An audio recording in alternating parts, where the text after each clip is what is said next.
بسم اللہ الرحمن الرحیم. جناب صدر، آپ تو جانتے ہیں مگر میں اس نام نہاد عورتوں کے حقوق کے علمبردار اور عورت مارچ کے منتظمین کو تاریخ کا آئینہ دکھانا چاہتی ہوں. یہ عورت کیا تھی؟ یہ زندہ درگور کر دی جاتی تھی، یہ غیرت کے نام پر قتل کر دی جاتی تھی، یہ معاشرے پر بوجھ سمجھی جاتی تھی، یہ مردہ شوہر کے ساتھ زندہ جلا دی جاتی تھی، اور تو اور وراثت میں کوئی حصہ نہیں دیا جاتا تھا. جہاں تاریخ تھا ظلمت قضا تھا، سخت کالا تھا. کوئی پردے سے کیا نکلا، کوئی پردے سے کیا نکلا، گھر گھر اجالا تھا. انتہائی بے رخی اور بے بسی کا عالم تھا.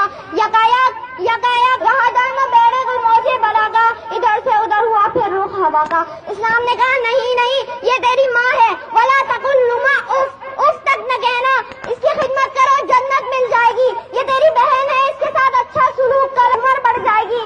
یہ تیری بیوی ہے، اس کے ساتھ خوش رہو زندگی سنور جائے گی. یہ تیری بیٹی ہے، اس کی اچھی پرورش کرو حضور کی محفل مل جائے گی. نہیں جناب صدر اور معزز سامعین، میں یہ نہیں کہنا چاہ رہی کہ اللہ تعالیٰ نے اور اسلام نے عورتوں اور مردوں کو برابر کا حق دیا ہے. نہیں واللہ یہ نہیں کہنا چاہتی، بلکہ یہ تو عورت مارچ والوں کی سوچ ہے. بلکہ میں یہ کہنا چاہتی ہوں اور اسلام کا یہ نظریہ ہے کہ یہ تیری ماں ہے، باپ سے زیادہ خیال کر. یہ تیری بہن ہے، بیٹے سے زیادہ اکرام کر. یہ تیری بیٹی ہے، بیٹے سے زیادہ شفقت کر. یہ تیری بیوی ہے، دوستوں سے زیادہ پرواہ کر. بتائیے، خود کہیے، یہ برابری کے نعرے سازش ہے یا حقوق کی آواز؟ اسلام کہتا ہے زیادہ، یہ کہتے ہیں برابر، اور اس کے علاوہ واہیات نعرے جس کو زبان پر لاتے ہوئے انسان شرم سے پانی ہو جاتا ہے.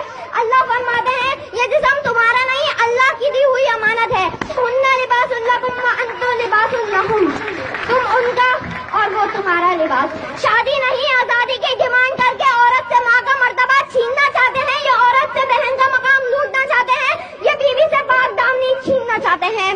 پردے کے بارے میں سوال اٹھتا ہے کہ یہ عورت کو زمانہ جاہلیت